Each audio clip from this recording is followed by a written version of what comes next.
Boa noite, pessoal, tudo bem? Começando uma live aqui sobre percepção. Sejam aí bem-vindos. Eu estou aqui no carro. Não sei se a imagem está muito boa, mas vamos vendo como é que vai ficar. Se tiver ruim aí o áudio e a câmera, quem puder me falar, eu agradeço. Vamos ver se o som tá bom. A imagem tá meio ruimzinha que eu tô vendo aqui, mas boa noite, vamos chegando.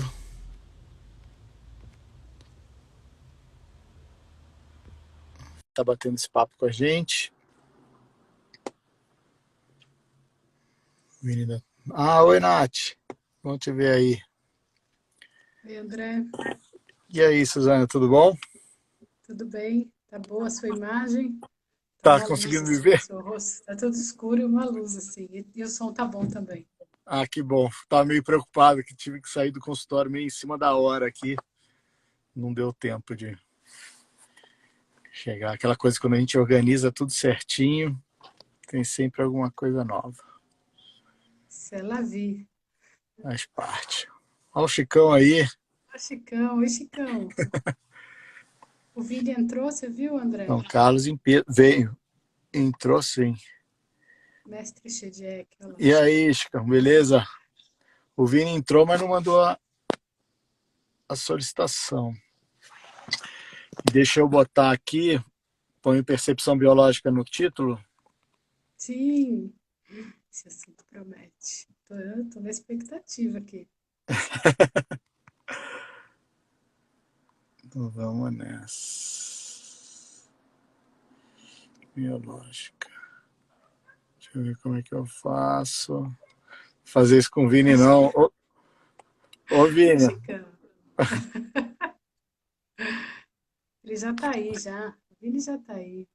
manda a solicitação aí, Vini, por favor. Vera Lúcia, Boa Vanessa, noite. Nossa, Vera, tô te devendo um Amanda. retorno. Acabei de ver aqui uma mensagem que eu não respondi, mas responderei. Agora o Vini mandou.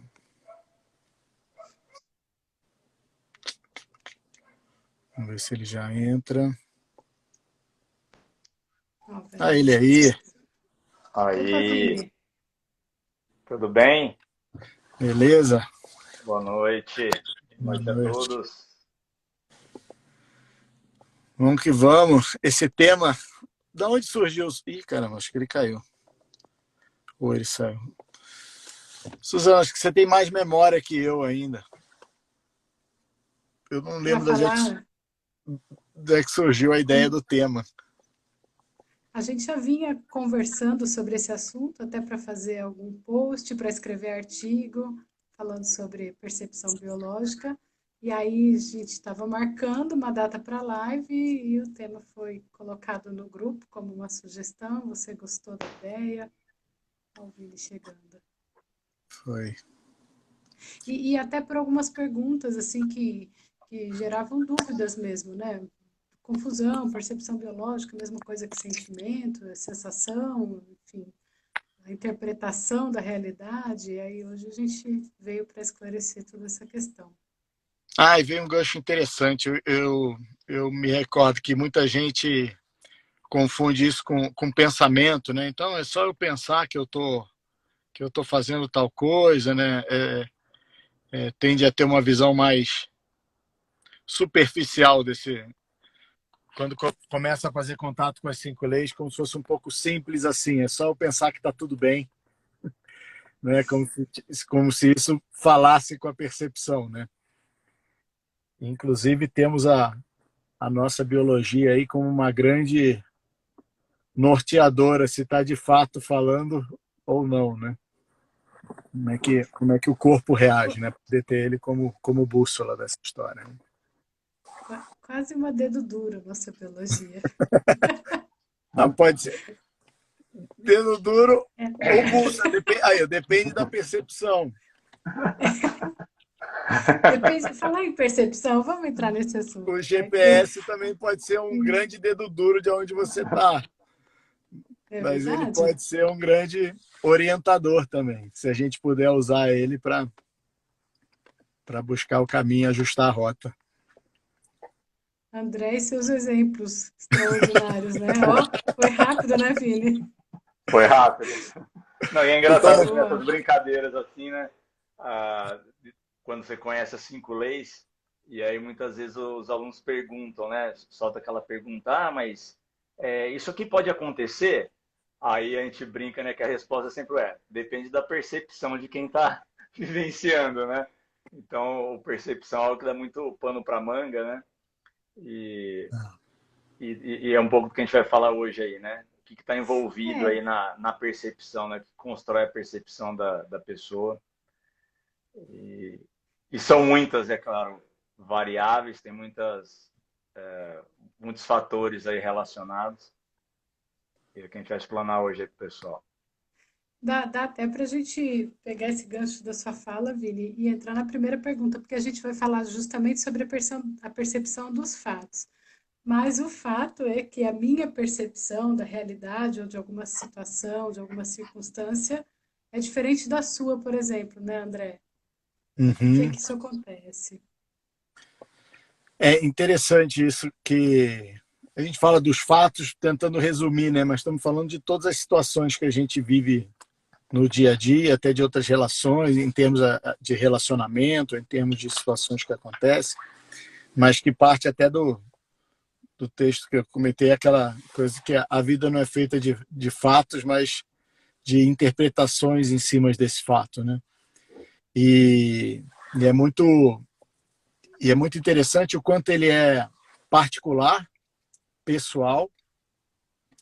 Então ele é com base em toda a minha história pregressa, as minhas experiências vividas, os vários sinais que aquela informação, aquela situação está provocando, né? E eu coleto essas informações de uma maneira muito rápida, né? E fazem isso dar sentido para mim de uma certa maneira, né? Num macro sentido, ele vai ter um sentido positivo, vamos dizer assim, no sentido onde eu me sinto confortável, onde eu posso me aproximar, onde eu estou expansivo e relaxado, ou ele vai gerar um sentido de defesa, né? Algo que deve ser evitado. O primeiro filtro é esse. Né? Eu percebo essa situação, é uma situação que me aproxima ou me afasta. Né? E se me aproxima, eu ganho segurança, eu vou na direção do prazer, eu me expando. E se me afasta, eu tendo a fechar, a me defender, a recuar dessa situação. Né? Então, esse processo acontece de uma maneira muito rápida, muito automática, né? E que eu vou destacar alguns pontos que estão mais sensíveis à minha percepção. Baseado no quê? Na minha história, nas minhas histórias pregressas, nas minhas experiências. Essas experiências eu posso as ter vivenciado em primeira pessoa, como eu posso ter se vivenciar ele na terceira pessoa. Né? Por exemplo, algum fato muito importante que aconteceu com alguém e com, sei lá, um golpe do celular no WhatsApp e tal, e a sua mãe teve foi vítima de um negócio desse. Qualquer mensagem que vai por mim, eu vivenciando aquilo de uma maneira muito forte, eu vou ficar atento, eu vou ficar sensibilizado para aquilo, com um alerta ligado, por mais que a experiência não tenha sido vivida em mim. Mas numa pessoa em que eu tenho compaixão, que eu tenho um vínculo, e eu sinto junto com ela, né? Eu tenho a empatia sobre aquilo. E as experiências pregressas, né?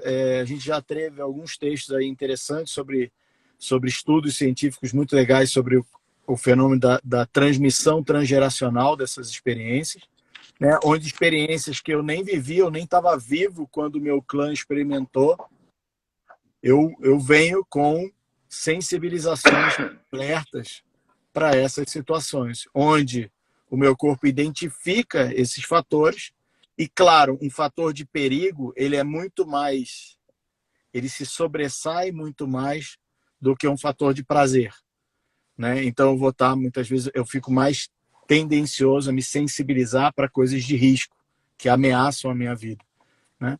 Então, numa situação, num fato, alguma conexão pode ser feita onde isso tenha mais expressão dentro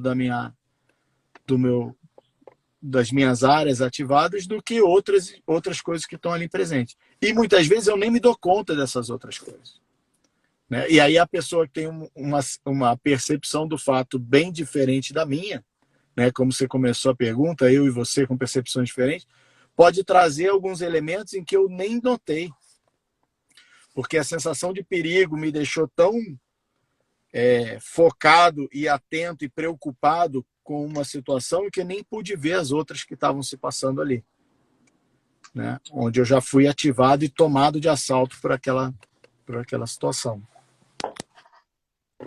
Então é verdade que o cérebro percebe aquilo que ele quer, vamos dizer assim. O que ele quer, Ou que ele falando dele, né? consegue. Porque a hora que a gente fala o quer, dá uma sensação de que é voluntário, né? Que eu escolho, nesse primeiro momento, o que eu quero, né? Mas o que ele vê como mais importante para minha sobrevivência, né? Agora, talvez até você tenha respondido quando você fala de que situações que a gente não vivenciou, que foram nossos antepassados, mas a nossa percepção a gente começa a desenvolver desde pequenininho, quando criança já tem essa interpretação dos fatos. Acho que travou, Vini. Voltou. Não, voltei aqui, deu um Voltou. Tinha sinal aqui de travado, voltou. bateria. Esse é o problema de estar no carro. Deu um sinal aqui de bateria, mas estou te ouvindo. Vocês estão me ouvindo? Sim. Estamos. Você chegou a ouvir minha pergunta? Não.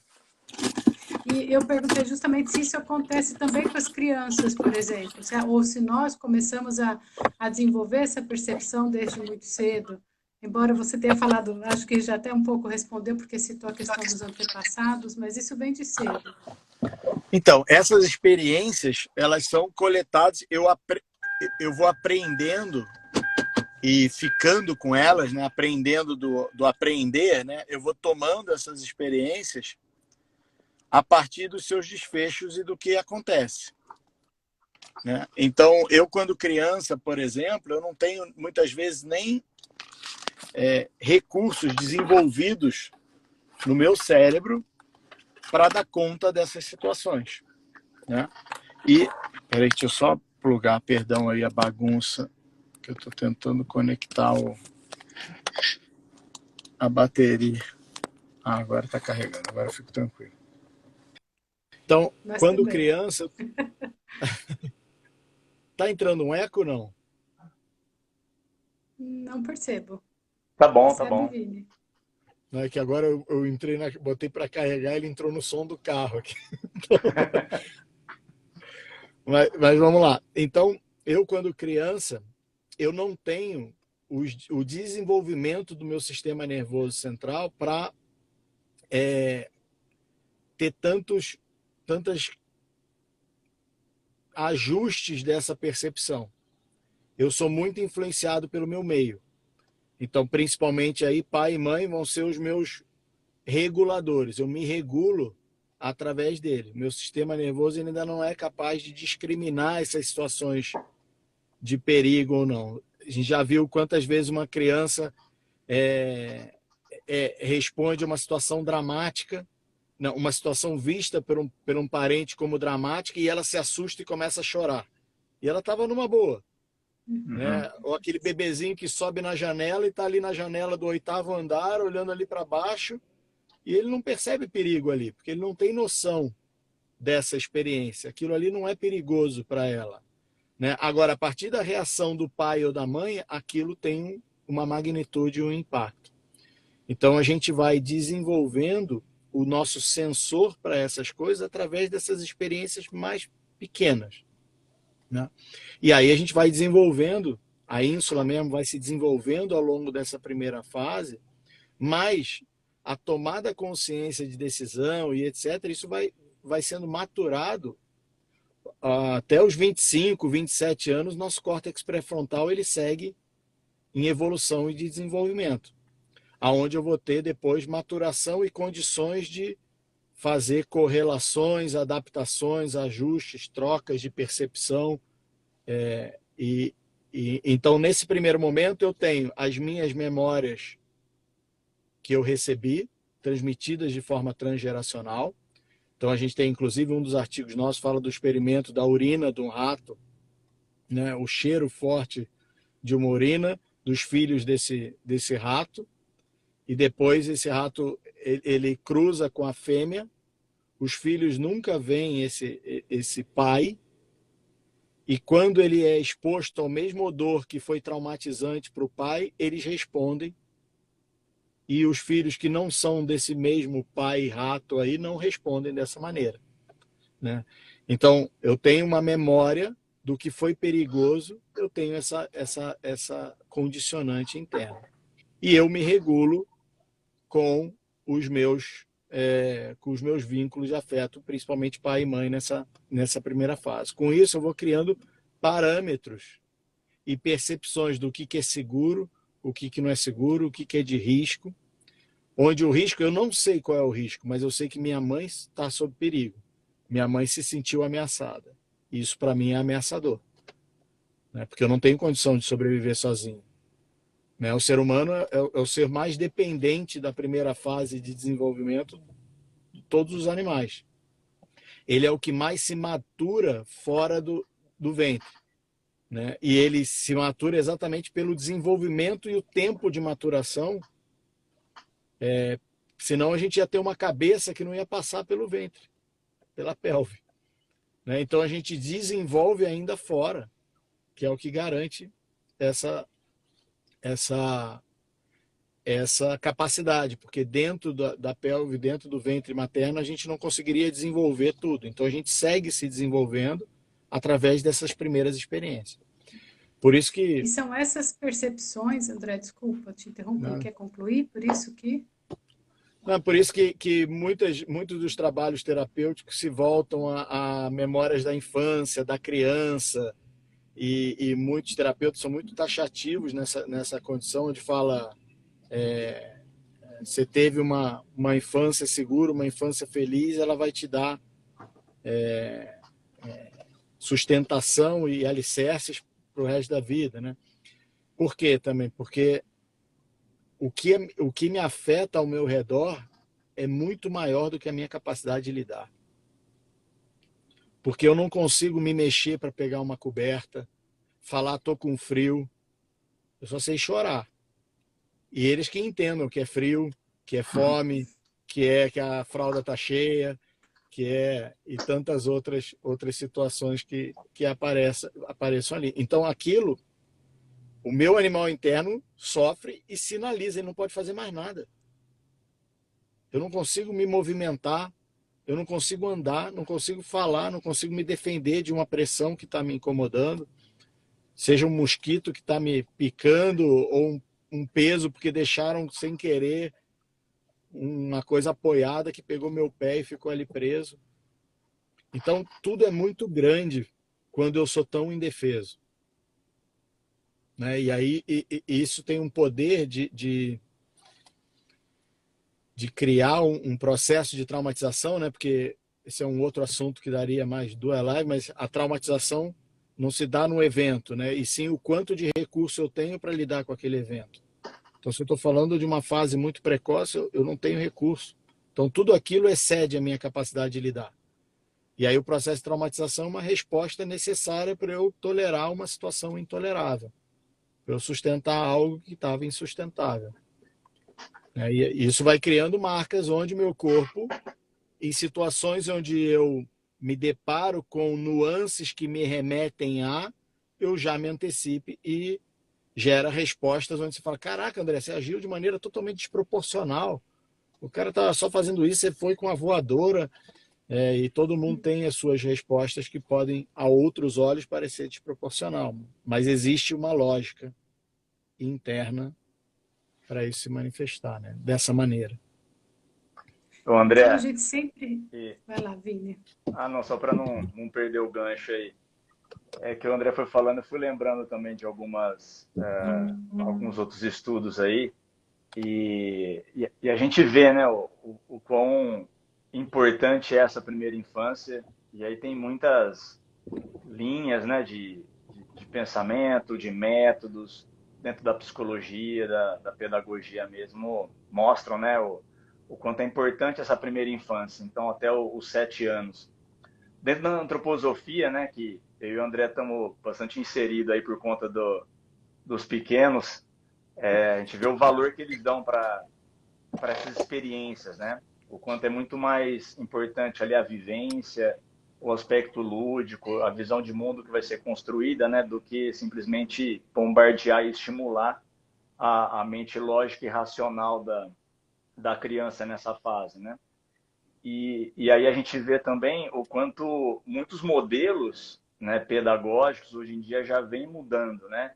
O que se antes acreditava que a criança precisava o quanto antes se tornar independente, que já tem que desde cedo dormir no quarto dela, e que caiu tem que levantar, e que não pode ter vergonha, que tem que encarar o mundo, tem que ir para frente, né?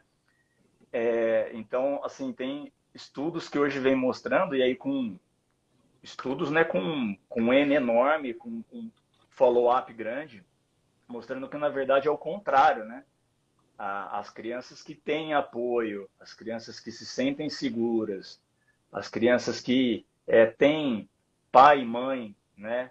Não precisam estar casados, mas que têm pai e mãe que um respeita o outro, mas que participam da vida deles de maneira respeitosa, que um respeita o outro, que não colocam, né, a criança a criança contra o pai ou contra a mãe. Então, assim, a criança se sente segura, ela vai ser um adulto mais seguro, ela vai ser um adulto mais responsável, vai ser um adulto com uma autoestima. Um estudo muito interessante que eu vi também, e que, na verdade, são vários estudos, né?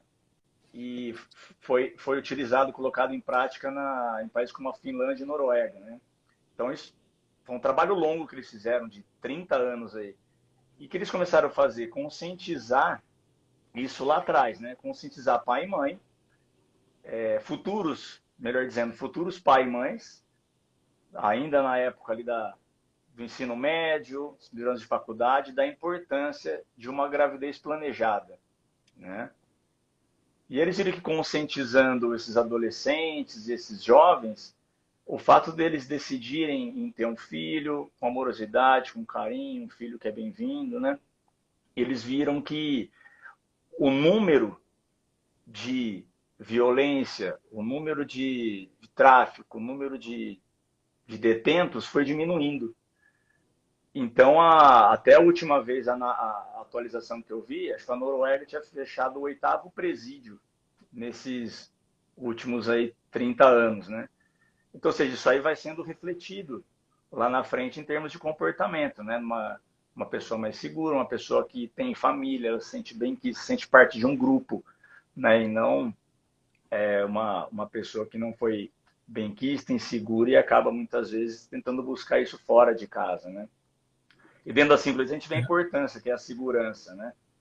E você ter a segurança não só do bocado essencial, mas a segurança da sua própria integridade, da integridade do seu grupo, e o quanto isso, dentro da percepção biológica, é o que tranquiliza e que traz paz, né? Muito bom. E você está falando disso, estou lembrando assim o quanto esse ambiente, né, e que dá valor ao sentir, né, legitima o que está sentindo, né, e não deixa de ser quem vergonha por quê, vai lá, fala, olha, ele está com vergonha, É, e a mãe adora fazer, aqui, ele está com vergonha.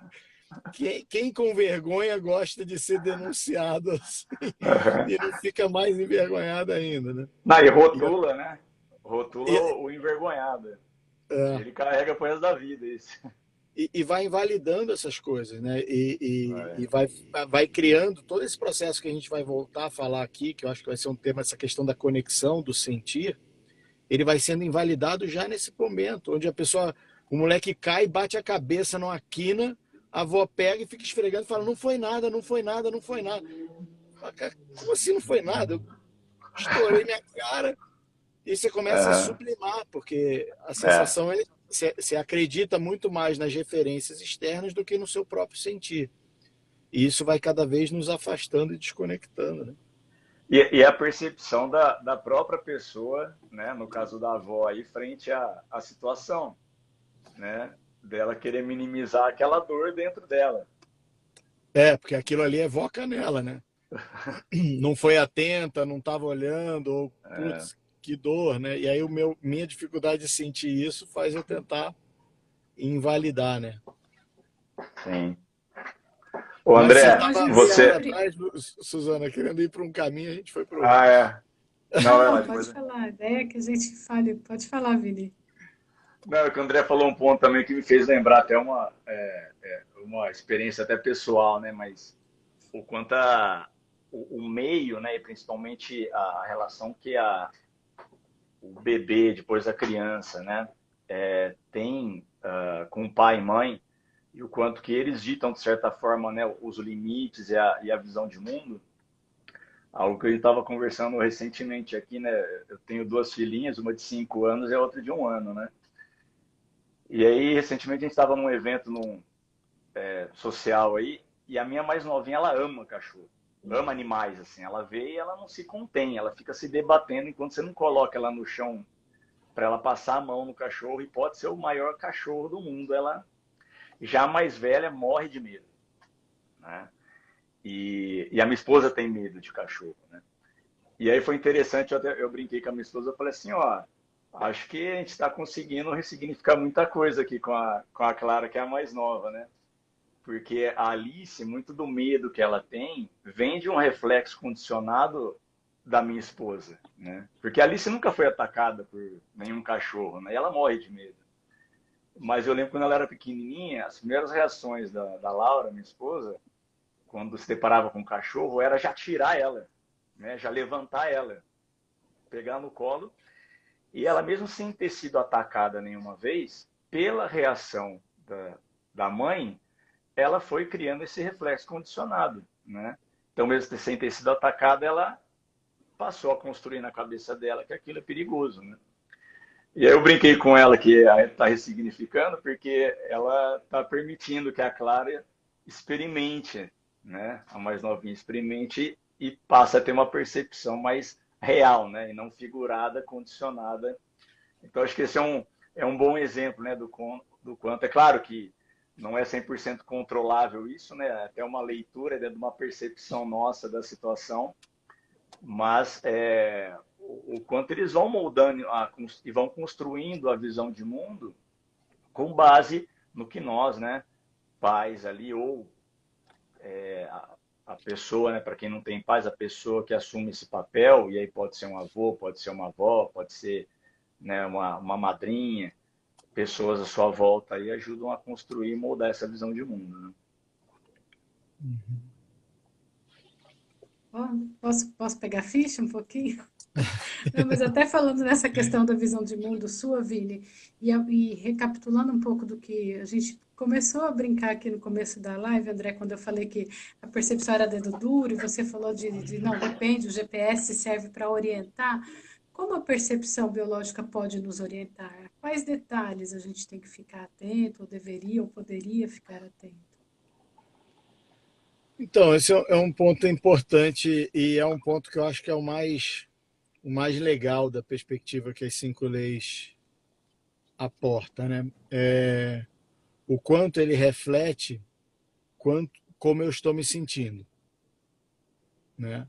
Mesmo que não seja o que a minha mente desejaria sentir, né? O que o meu eu consciente desejaria estar sentindo, né? E por isso que a gente fala bastante do que a mente mente descaradamente e a biologia não mente. Ou seja, se minha biologia está respondendo, existe algo se passando, né? Então eu tenho ali, claro, para o outro pode ser um dedo duro, né? A gente também, quando tem acesso a esse conhecimento, começa a ficar até invasivo, ainda descobrindo como usar esse recurso, né? No sentido de saber o que o outro está sentindo pela manifestação do que ele está tendo, mas a gente vai começando a fazer contato com o que está se passando. né? Então, observar essas sensações e o que move dentro de mim é o maior exercício. E, infelizmente, muitas vezes, as manifestações maiores orgânicas que acontecem, elas são classificadas como problemas, né? Como defeito, como falhas, e eu caio numa percepção e aí eu passo a ter dois problemas.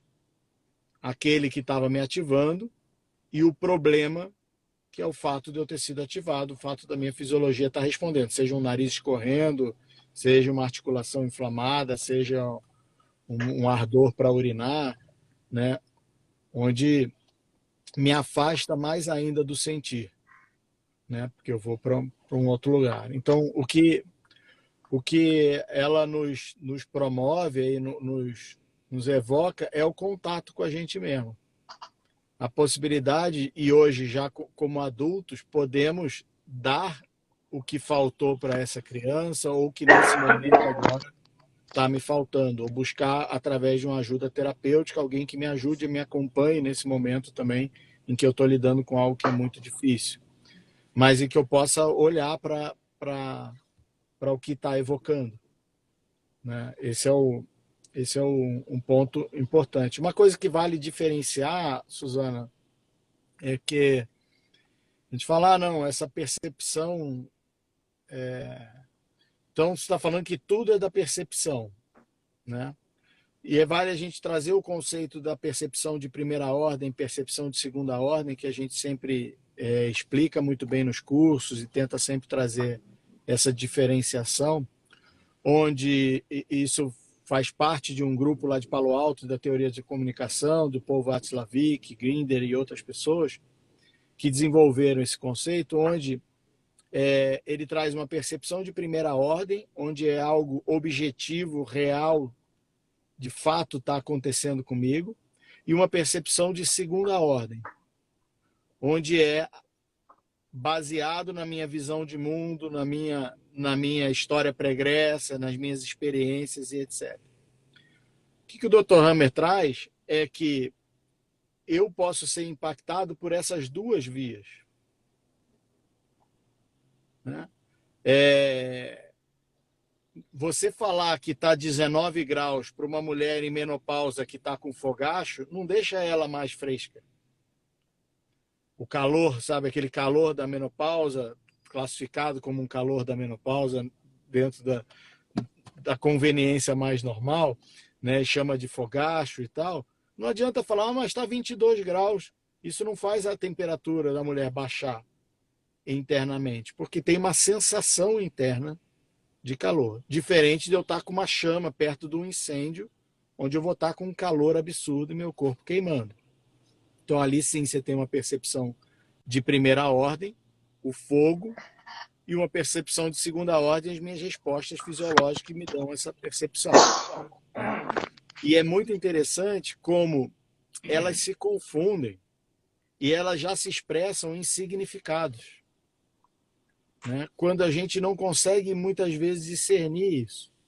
A percepção, vale dizer que todo esse processo... Então rapidinho, deixa eu ser mais didático. Então, a percepção, ela pode ser algo que eu elaboro com as minhas experiências, um elaboro até inconsciente, mas onde cruzam informações, ou uma percepção direta. Se eu tenho uma percepção direta, por exemplo, eu ingeri mercúrio, eu ingeri chumbo, eu vou manifestar uma resposta orgânica de defesa, porque aquilo é tóxico, aquilo é um atentado de primeira ordem à minha percepção. O meu corpo não responde com isso. O meu, o seu, o do Vini e de qualquer outro ser humano, se botar chumbinho para dentro, vai ter várias respostas fisiológicas de tentativa de defesa, né? Mas é diferente de um glúten, por exemplo, de um ovo, onde não é com todo mundo. Se não é com todo mundo, longe de dizer para quem tem esse rótulo de alérgico a tal coisa que não é o problema dele. Mas ele é o evocador de algo que provoca em você. E esse provoca é fruto dessas percepções também. E quanto mais eu relaciono um com o outro, mais eu enfatizo esse vínculo, mais eu me sensibilizo a esse vínculo. E mais reações eu vou tendo, né? Paradoxalmente, né? O fato de identificar o causador gera mais resposta do que antes, né? Porque, na verdade, não é o causador. Ele é o provocador de algo que está interno. Isso é uma percepção de segunda ordem. Então, eu sou afetado por tudo que eu capto através dos meus sentidos. Então, através da minha sensibilidade à temperatura que a minha pele tem, que eu capto um incêndio se eu chego perto. Né? E eu estou excitando essa via e gerando essa resposta de primeira ordem. Mas se eu tenho essa sensação interna provocada por um... Quem nunca ficou com vergonha, ficou com calor, ou se sentiu exposto, ou numa situação de nervoso, ficou com calor, onde a sensação é exatamente a mesma. Né? Porém, por outras vias, né? De uma maneira secundária. E essa percepção... Então, quando a gente está falando de percepção, estamos falando do que é objetivo concreto e o que não é objetivo e concreto. Né? Porém, que é objetivo e concreto para mim. E esse processo se dá numa velocidade incrível, porque esse é um processo subconsciente. Para garantir minha sobrevivência, não dá tempo de eu ponderar, reflexionar, procurar no Google e entender tal coisa para ver se isso me afeta. O corpo, na hora, fala, é perigo ou não é? E as pesquisas falam de 30 milissegundos de resposta. É 1/5 de um piscar de olhos. E aí é a grande pegadinha da história. Ele é tão automático que a gente não duvida dele de jeito nenhum. Né? É tão automático que eu falo, putz, foi isso que aconteceu. Né? Porque minha fisiologia já começa a responder em relação àquilo, e o outro cara que está no mesmo fato fala, cara, não foi nada disso. Né? Quem não contou uma história que passou com uns amigos, e aí você conta a história, e o outro amigo que estava junto olha assim e fala, cara, não foi nada disso que aconteceu. Você está contando aí, mas para você foi. Né? Porque foram duvidar, percepções André, daquilo. você falou assim, a gente nem duvida. Duvidar seria um caminho importante, duvidar no sentido de questionar essa nossa percepção, especialmente quando alguém diz, não foi assim, seria importante. Então, eu acho principalmente nos relacionamentos. Né? Porque nos relacionamentos, eu entender que essa é a minha verdade, mas ela não é absoluta, permite que haja diálogo. O Hellinger fala muito disso, né? Onde há discussões agressivas e guerra e etc., onde a opinião do outro tem um senso moral ou qualitativo maior do que o do outro. Né? Então, aquilo é tão verdadeiro e absoluto para mim que eu acho que eu estou acima do outro. Aí é a perfeita equação para gerar briga, onde eu desqualifico e me sinto superior. O outro desqualificado tenta se colocar acima e me desqualifica também. E assim a gente vê discussões políticas onde a minha opinião tem um valor moral melhor do que o voto do outro, por exemplo, agora que a gente está em semana de eleição. Então, na inter-relação, se eu dou margem à possibilidade da minha percepção estar enviesada, eu sou mais humilde e tomo mais o meu tamanho e tenho uma abertura para poder ouvir o outro, para poder reconhecer o outro, por mais que não signifique o mesmo para mim. E fale, eu entendo o seu ponto, mas não é o meu. Ou mesmo eu ouvindo o seu ponto, eu continuo presente a isso. E outro ponto, isso num aspecto de relação, né? Mas num aspecto terapêutico é fantástico. Por quê? Só podemos mudar uma fisiologia, só podemos mudar um curso se eu mudar a minha percepção daquilo. Então, o que muitas vezes a gente vai fazer num processo terapêutico é poder aumentar o leque de possibilidades daquela mesma situação.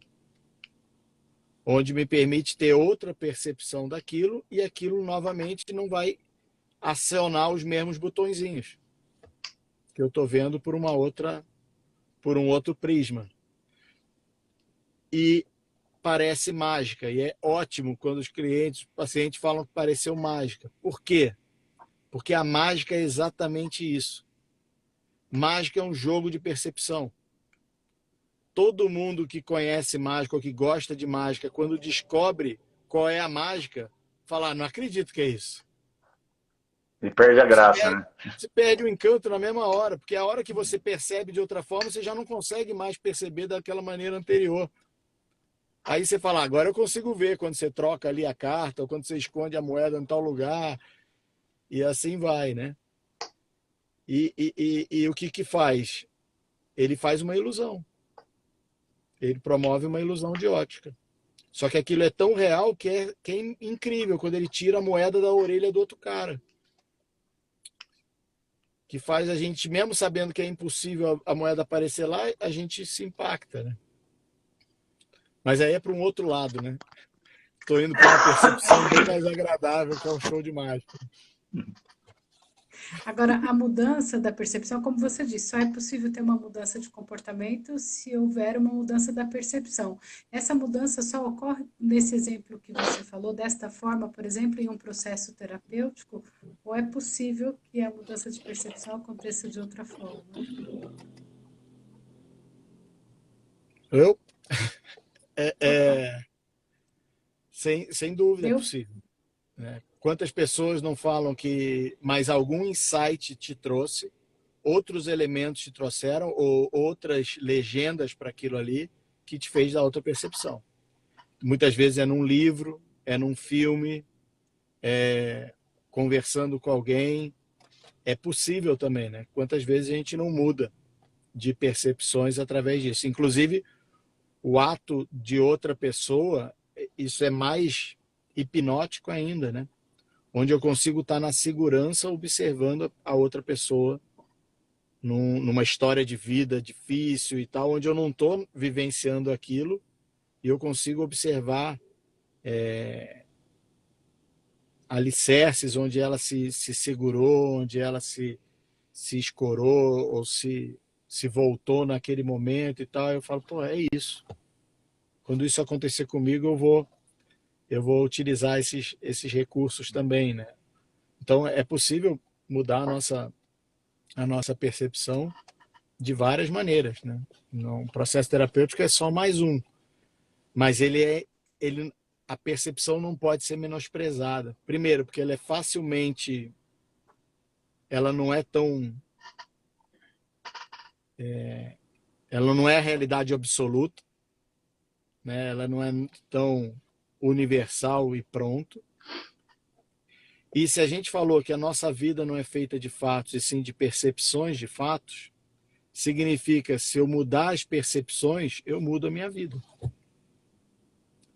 Se a vida é feita das percepções e interpretações dos fatos, eu mudando as percepções e interpretações desses fatos ou dos fatos futuros, eu consigo mudar a minha vida. Isso vale para caminhos de profissionais, onde a gente tem várias crenças limitantes, histórias familiares, que por lealdade a gente reproduz, né? Há sintomas, há comportamento, há doenças crônicas, né? Respostas fisiológicas repetidas, né? O mesmo disco tocando repetitivamente. E como que Agora, eu André, posso... é importante que a pessoa queira mudar também, né? Acho que esse é o primeiro grande passo, né? Porque quando a gente vê também num ambiente assim terapêutico, né? Bem, a pessoa partiu, né? Partiu dela, teve a iniciativa. Apesar da gente saber que tem muitos pacientes que, por mais que buscam ajuda, não querem mudar a sua percepção, né? Continuam firmes ali, enraizados naquela percepção, e a gente entende, né? Que é por conta de a zona de conforto, onde ela se sente mais segura, né? E mexer com isso muitas vezes é o que traz a insegurança, e até por isso, né? Existem estratégias onde a gente pode fazer essa virada de chave ou fazer essa mágica, né? inclusive parte dela é não contar o segredo, né, da mágica, mas a gente vê que também no dia a dia, né, em situações mais corriqueiras do cotidiano,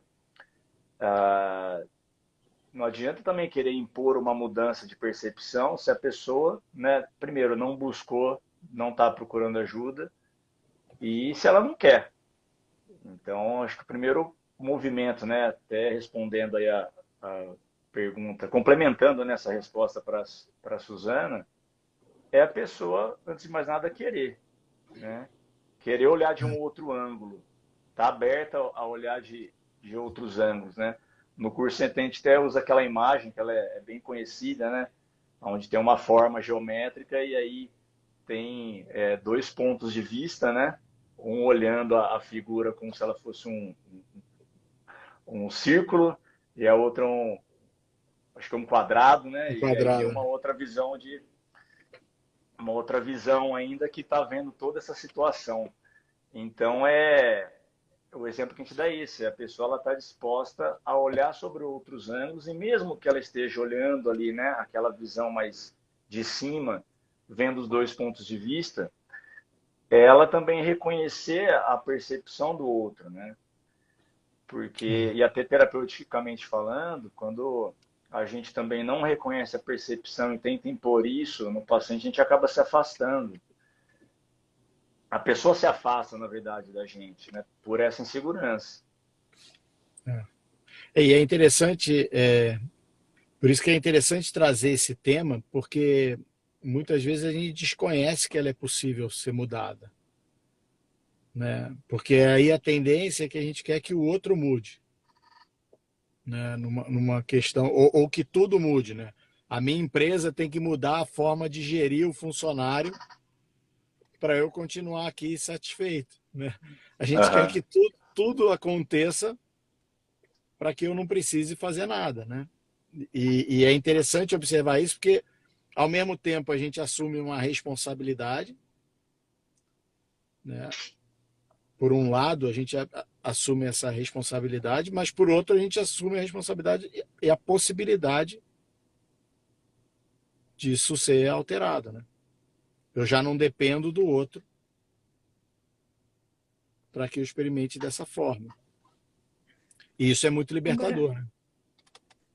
como é que eu posso, por exemplo, identificar quais percepções eu tenho que mudar? Que reflexão que eu devo fazer para conseguir chegar nessa resposta? Pergunta de US$ 1 milhão, né? Essa é fácil, Suzana. Essa passa. Eu acho que Não, ele parte falou essa primeiro de fácil. um incômodo, né? A pessoa, eu acho que ela também só busca uma mudança de percepção ou ajuda se ela está incomodada com algo, né? E muitas pessoas, assim, buscam ajuda, né? A não ser que já tenha uma base das 5 leis, já conheça, né? Mas muitos que acabam procurando uma ajuda sem saber exatamente por onde iniciar, mas parte de um incômodo. E esse incômodo ele pode ser, seja psicológico, seja por conta de algum trauma, ou mesmo de uma alteração, né, estrutural. Então, alguma dor física ou um diagnóstico que recebeu, né? E aí, pô, dentro dos diagnósticos, dá muito pano para manga também, né, André, para falar sobre a percepção frente a um diagnóstico. Mas Sim. eu acho que parte da pessoa primeiro estar incomodada com algo e aí sim ela poder buscar uma mudança de percepção. Porque se está tudo bem, né? Se ela não se sente incomodada, não tem por que ela querer mudar. E tem uma frase do Nardoni que é muito boa nesse sentido, que é a solução confirma a intervenção, né? É. Então, depois que resolve, fica fácil saber. Uhum. Antes dela, abre-se um leque de possibilidades, né? E o trabalho terapêutico é isso. Porém, pelos nossos sintomas ou pelas nossas manifestações clínicas e de comportamento e etc., eu consigo saber como eu estou me sentindo. E é interessante, porque teve acho que o último post o último post da gente aqui do 5LB Brasil, que era meu, tinha alguém perguntando disso. E quando a gente não sabe, né, qual é a origem, né? A gente não sabe qual é a origem, mas a gente sabe como a gente está se sentindo. E aí eu não preciso me remeter ao evento que desencadeou. Eu posso hoje recorrer a situações, eventos e experiências que gerem o que eu quero. Que me afastem daquela sensação. A gente não precisa necessariamente se conectar com o que foi, saber o que foi, etc. Mas eu sei como eu estou me sentindo e quais atividades ou possibilidades, recursos podem me dar uma sensação oposta. E muitas vezes o trabalho terapêutico é isso, a gente poder dar recursos para que a pessoa possa se sentir diferente de como estava sentindo. Isso muda a percepção, né? Através de coisas tangíveis, realizáveis e disponíveis. Né? Não é você tem que ganhar na cena, né? Na loto. Se eu ganhasse na loto, meus problemas estavam resolvidos. Um monte de gente fala isso, né? Agora, vai ver o documentário de quem ganhou na loto e ver o destino da maioria. Não vou falar isso não, porque o pai do Vini tem lotérica. Vai cair. Mas é verdade. Mas é verdade mesmo. O desfecho da vida dessas pessoas vira um caos, muitas vezes. Falando nisso, está 200 milhões, hein? Faz a fezinha aí. Aproveitando a deixa. Mas é então, real mesmo. Só vai mudar os problemas, né, André? Então, Suzana, assim, eu acho que é possível saber, mas a gente pode fazer contato com essa dor e fazer contato com quais ações minhas mitigam, diminuem ou geram um aguento para essa dor, né? E eu posso aí direcionar minhas atividades para esse lado, olhar. E muitas vezes é na tentativa e erro, mas com alguns elementos. Não é uma tentativa e erro a esmo, né? Com alguns elementos que podem gerar. Mas o importante é que o próprio indivíduo faça esse bingo, faça essa conexão. De maneira que ele, a próxima vez, ele faça contato e não fale, eu tenho que ligar para o Vini de novo. E que é diferente, né, André? A pessoa é até uma... Tem bastante né, terapeutas aí que acompanham a gente, mas é muito diferente a própria pessoa em questão se perceber, né, se sentir e ter essa sacada e ter essa ficha caindo do que o profissional, o terapeuta, né, ou o amigo que quer tanto ajudar dentro da percepção dele tentar mostrar para a pessoa, né? O efeito fisiológico é totalmente diferente. Agora, uma outra pergunta que talvez seja de 1 milhão a resposta, mas é que você falou, André, de fazer contato com essa dor. Fazer contato com a dor é dolorido, é difícil. Existem formas de fazer isso de maneira mais amena? Sim. Bom, tem formas terapêuticas disso, né? E o mais curioso é que a hora que essa percepção e essas informações que a gente está trazendo como interferências de percepção nos faz ter um olhar mais curioso para isso, onde o desenvolvimento muitas vezes não é de não sentirmos dor, mas sim de aumentar a nossa capacidade de tolerância aos desconfortos. Onde a gente tem a maior capacidade de resiliência às situações de desconforto. Esse é um primeiro ponto, onde o problema não é quem se sente bem num lugar fechado, abafado e pequeno, escuro. Ninguém se sente, mas existe uma diferença entre o claustrofóbico e a pessoa que está desconfortável, mas espera, aguarda, avisa, bate, tenta entender onde é que está a saída, e quando a gente se desespera, totalmente, né? Então, isso pode ser terapeuticamente introduzido e aproximado, onde a gente vai refazendo contato com certas experiências, sempre com a percepção que a gente está visitando ela, mas não está nela, né? Então, com a certeza que eu estou num ambiente seguro, num ambiente terapêutico, mas eu estou fazendo contato e é só um pensamento, e eu consigo ir fazendo algumas experiências onde eu consigo desenvolver a minha resiliência, desenvolver a minha capacidade de sustentar. E ali eu tenho a possibilidade de completar respostas que não foram possíveis serem completadas quando aconteceu, gerar novas respostas a isso, e fazendo contato com a experiência e desenvolvendo outras maneiras de responder. Muito bem, estamos indo para 1 hora de live. Sério? Acho Eu que, aqui parado no meio da sério, rua. Passou rápido, engraçado, live dentro do carro tranquilo. passa mais rápido. É, ainda bem que ninguém chamou a polícia para falar que tem um carro estranho com uma pessoa dentro da rua, dentro do carro, olhando.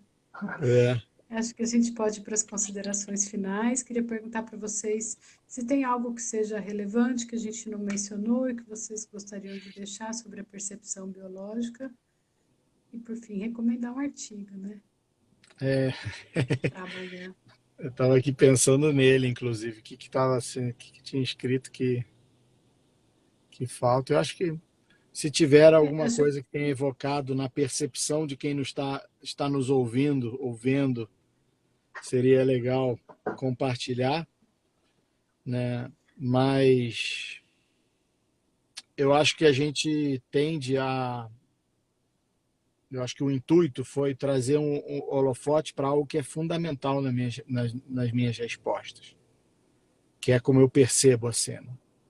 Isso também traz o meu papel de moderador da minha fisiologia, das minhas situações, das minhas experiências, né? A compreensão de que essa é a minha versão e que existem outras aos olhos de outros com experiências totalmente diversas da minha e que também tem uma coerência de ação frente às suas crenças, às suas experiências, às suas histórias. Isso gera uma perspectiva muito libertadora, né? Ou pelo menos foi para mim, tem sido. Eu acho que é essa possibilidade que, claro, ao mesmo tempo eu tenho essa responsabilidade, sou eu que criei, não o outro,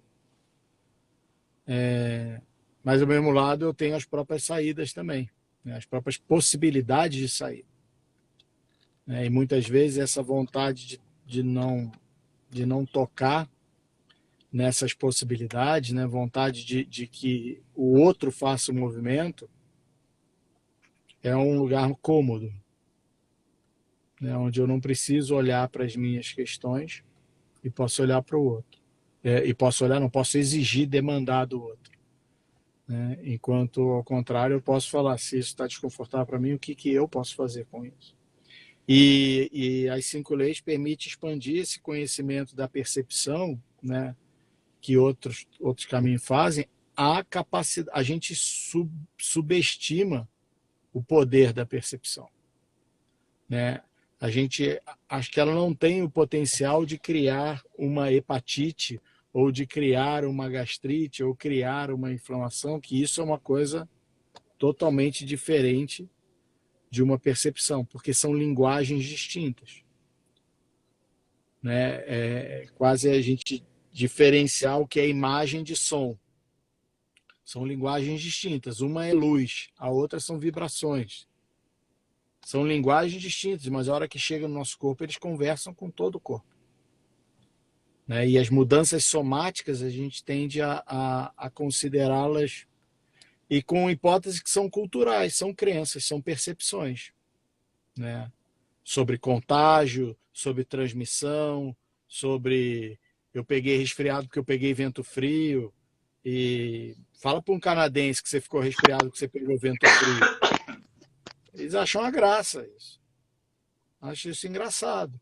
E agora, é todo mundo que pegou vento frio que manifestou, e assim várias outras coisas, né? E é curioso como isso é uma percepção. O Na modelo Bahia é o chão genético quente, né, hoje... André? Na Bahia Na tinha a Bahia. história do pisar descalço no chão quente, que alguém comentou É, pra gente que essa era a crença de que gerava resfriado. Mas assim, a gente compreender que isso são percepções. E essas percepções foram trazidas e foram. E o fato de ser lógico não significa que são verdadeiras. As fábulas são lógicas e não são verdadeiras. A história dos três porquinhos ela é lógica, mas ela não é verdadeira. Né? A história do Pinóquio e várias outras histórias que vão criando o nosso inconsciente, gerando tantos valores e tantas crenças para a gente, incutidas nessas pequenas histórias, elas são percepções e elas não são a realidade. E que não significa que a gente deve mudar por causa disso. Mas significa se hoje eu estou em desconforto, eu posso mudar. Isso que é o legal. Não que eu tenho o quê, mas existe a possibilidade. Saiba que está ali disponível. Se não é agora, mas em algum momento, talvez seja a partir da sua própria percepção. Sei lá, eu acho que é isso que o artigo que me trouxe a falar mais sobre isso e trazer aquela Muito coisa lá bom. no texto. E na linha de que o conhecimento nos ajuda nesse processo, André, acho que vale também a gente lembrar que, como você diz, a nossa forma de funcionar frente às situações é muito antiga, né? É o que nos fez chegar até aqui. É verdade, esse processo só é rápido assim porque os que eram mais lentos morreram e não perpetuaram. Né? Na biologia, tudo que é vital, é biológico, segue uma lógica que permite a vida, perpetua. E tudo que não é vital, ele vai extinguindo. Né? Então, se hoje temos essa propriedade, porque outras propriedades foram elaboradas, mas não sobreviveram. Né? E isso é fruto de milhares e milhares e milhões de anos de processo evolutivo. Né?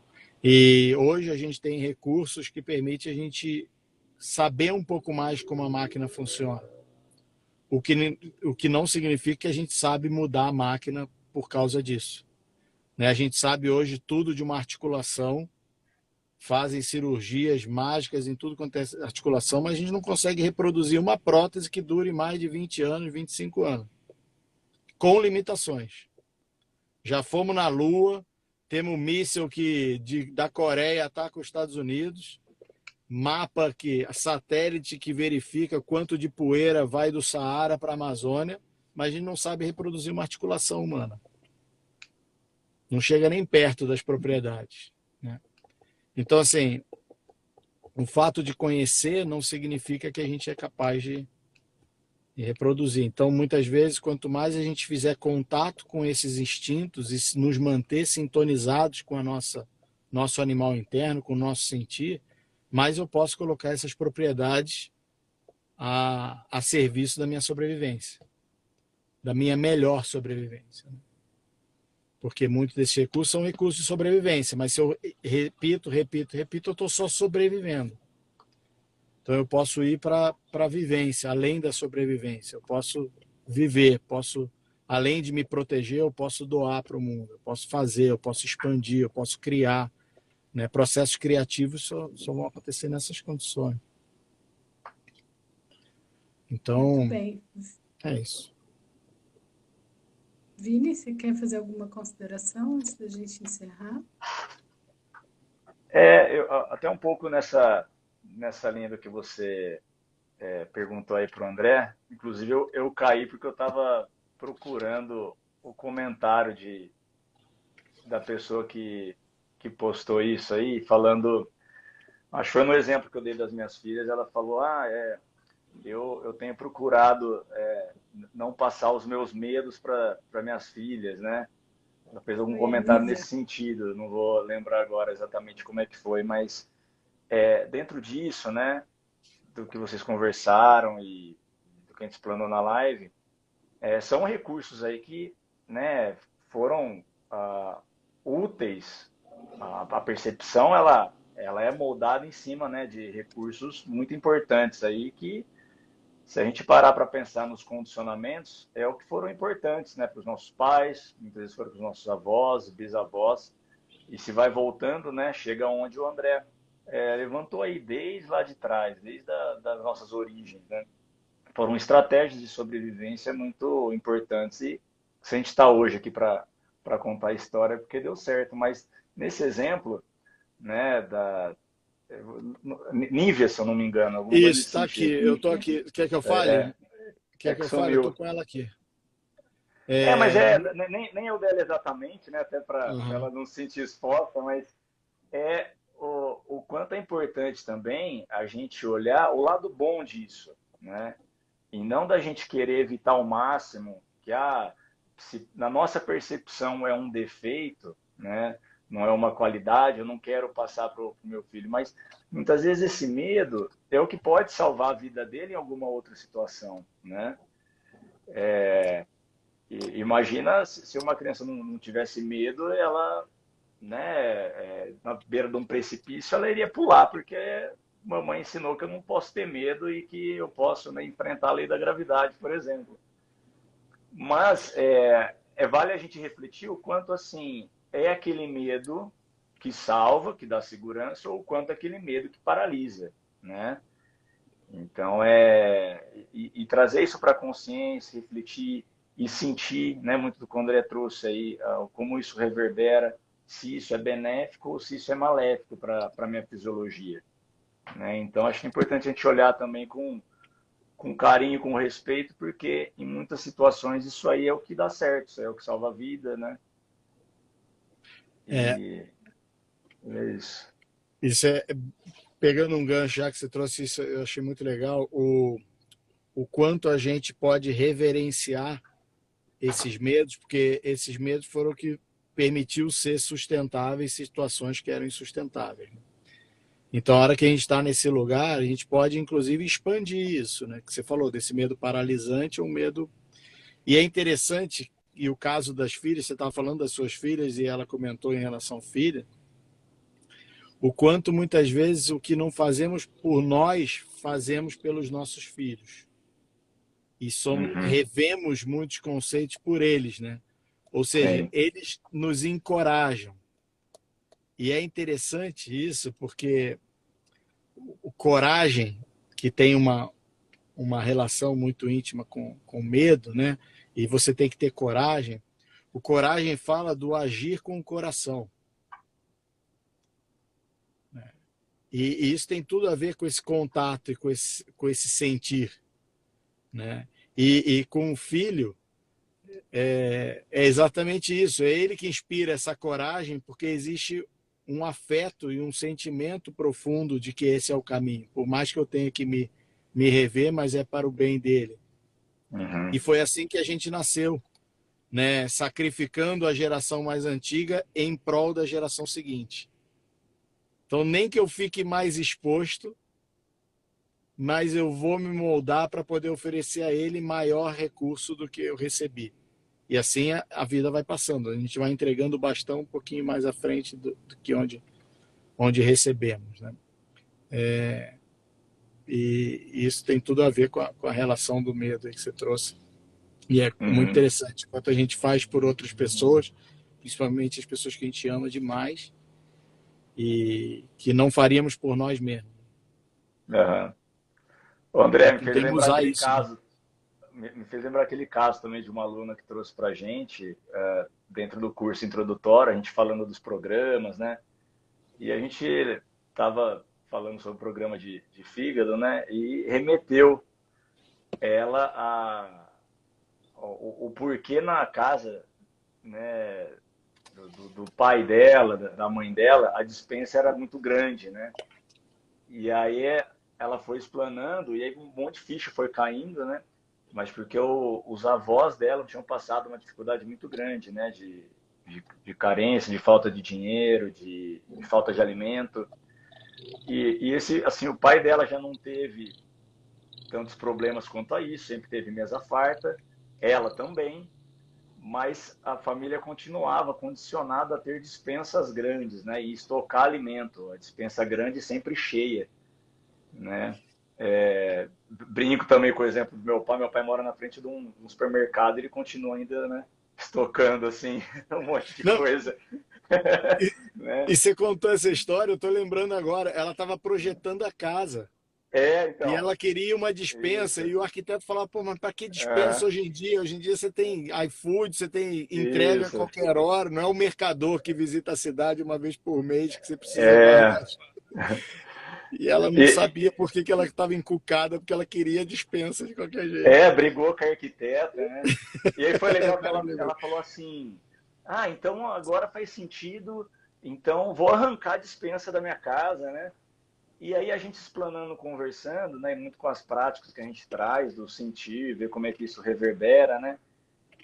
E aí ela rapidamente também falou, não, eu acho que é olhar com carinho também para isso, porque isso faz parte da minha história, faz parte da história da minha família, né? E aí ela falou, não, eu vou ter um espaço, mas não com esse intuito de estocar, né? Mas de eu honrar e de eu relembrar a história da minha família, né? Então passou a ter muito mais um sentido simbólico, né, e de gratidão e de reconhecimento, do que realmente uma estratégia de sobrevivência, né? Ou seja, foi uma estratégia de sobrevivência para os antepassados dela, né? Mas que para ela, nas condições dela, ela já pode ter a oportunidade, né, de trazer isso para a consciência e fazer diferente.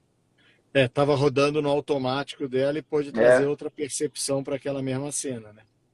Ótimo exemplo de essa mudança aí de foi percepção. o interessante, porque a gente viu nos olhos dela, né, a mudança de percepção que ela Foi teve ali na hora, né? Foi um caso bem, muito bem rico. bonito. E fala do Muito texto bem. aí, Ó, Suzana. Você que tá sabendo quando é que ele vai, aonde vai, eu não sei de nada também. Você só falou. vou falar de tudo. Só fazer um comentário que enquanto vocês estavam falando, a Nívia, que tinha feito o primeiro comentário, estava comentando, acho que vocês viram, disse que é exatamente isso, que é perfeito que vocês falaram. E ela tinha comentado comigo nos bastidores, depois da outra live que nós fizemos aqui, que ela gostou muito, que ela tem achado o assunto muito interessante. A Nívia é uma amiga minha, dessas que Ah, chegaram legal. na pandemia e que é amiga faz uns 2 anos, mas não a conheço pessoalmente. Nós trabalhamos juntas, então fico feliz de vê-la participando. E fico feliz de que vocês estejam terminando a live com esses exemplos de amor à nossa biologia, de reverência à nossa biologia, porque é um ponto que vocês falam e que sempre me chama a atenção, que embora a gente tenha falado de que a percepção pode ou deve ser mudada a partir do incômodo, a gente não tem que ter raiva desse incômodo, né? Muito pelo contrário. É um assunto que merece mais conteúdo, mais fala. A gente vai publicar um artigo sobre isso amanhã, então convido vocês a estarem aqui na nossa rede social. O Rodrigo vai estar a postos ali assim que a gente publicar para mandar o artigo para vocês, já que no Instagram a gente ainda não consegue colocar link, consegue nos stories, mas a gente quer gerar essa interação, então a gente vai deixar vocês nos mostrarem nos comentários que vocês querem ver esse artigo.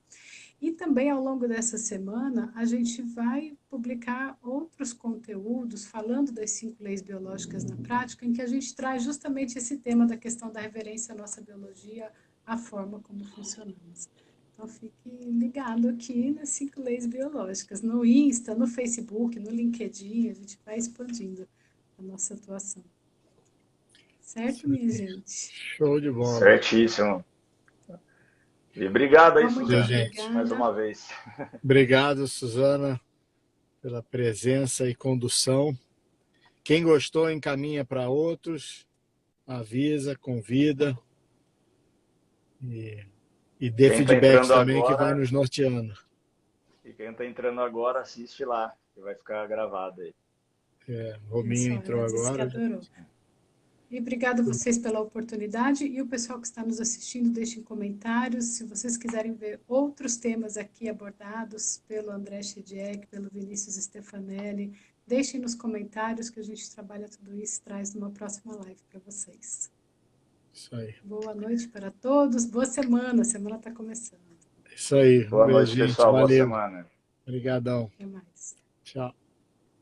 Tchau, tchau.